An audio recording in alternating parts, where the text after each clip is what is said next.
برسول صلى الله عليه وسلم لا صلوات انديتنا ويمنا وردو يلال لب بلا سمع اللهم صل على محمد وعلى آل محمد كما صليت على إبراهيم وعلى آل إبراهيم إنك حميد مجيد اللهم بارك على محمد كما باركت على إبراهيم وعلى آل إبراهيم إنك حميد مجيد إيهن مالت جلاله إيه رزم بنيال كالك باجرون دي مالت جلاله اللهم صل وسلم وبارك على نبينا محمد مالت جلاله እዚህ ላይ ጥያቄ ልትጠይቁ ትችላላችሁ።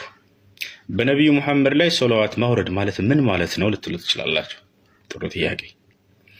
በነብዩ መሐመድ ላይ ሶላዋት ማውረድ ማለት አላህ በነብዩ መሐመድ ላይ ውዳሴውን እንዲያሰፍን ሰባቱም ሰማይ መላእክቶች ዘንድ ያን ውዳሴውን እንዲያሰፍን ዘንድ መማጸን ማለት ነው።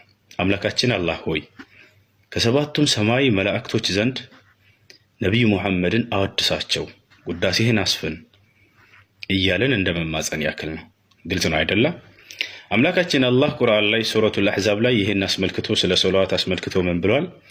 ኢነላሃ ወመላኢከተሁ ይሰሉነ ዐለን ነቢይ ያ አዩሀለዚነ አመኑ ሰሉ ዐለይሂ ወሰሊሙ ተስሊማ ይላል። አላህና መላእክቶቹ ሁሉ በነቢዩ ሙሐመድ ላይ ሶላዋትን ያወርዳሉ። እናንተ አማኞች ሙስሊሞች ሆይ እናንተም በነቢዩ ሙሐመድ ላይ ሶላዋትን አውርዱ ብሎ አዞናል ራሱ አላህ። አላህ በነቢዩ ሙሐመድ ላይ ሶላዋትን ያወርዳል ማለት ምን ማለት ነው? አላህ ከሰባቱም ሰማይ መላእክቶች ዘንድ ነቢዩ ሙሐመድን ያወድሳቸዋል ማለት ነው። ሁሉም ሰባቱም ሰማይ መላእክ አጠቃላይ እነ ጅብሪል፣ እነ ሚካኤል፣ እነ ኢስራፊል ሁሉም ሳይቀሩ ነቢዩ ሙሐመድን ያውቃቸዋል። ነቢዩ ሙሐመድን በጣም ያወድሷቸዋል። ግልጽ ነው አይደለም? ይህ ነው። አላህም ከእነርሱ ዘንድ ያወድሳቸዋል ነቢዩ ሙሐመድን ሰለላሁ ዐለይሂ ወሰለም።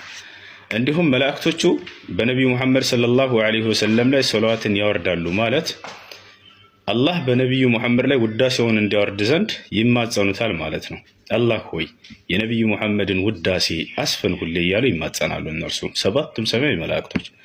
እንዲሁም እኛንም አዘዘን አላህ እናንተ ያመናችሁ ሙስሊሞች ሆይ እናንተም በነቢዩ ሙሐመድ ላይ ውዳሴ እንዳወርድለት ዘንድ ተማጸኑኝ ይላል። ግልጽ ነው አይደለም?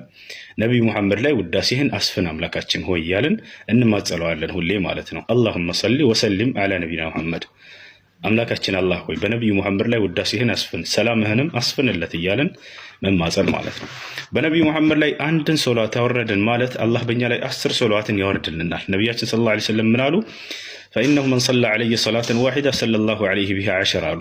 በእኔ ላይ አንዲትን ሶላት ላወረደ ሰው አላህ በእርሱ ላይ 10 ሶላዋትን ያወርድለታል አሉ። ሶላት እናብዛ በነቢያችን ላይ። አሰላሙ አለይኩም ወረሕመቱላሂ ወበረካቱ።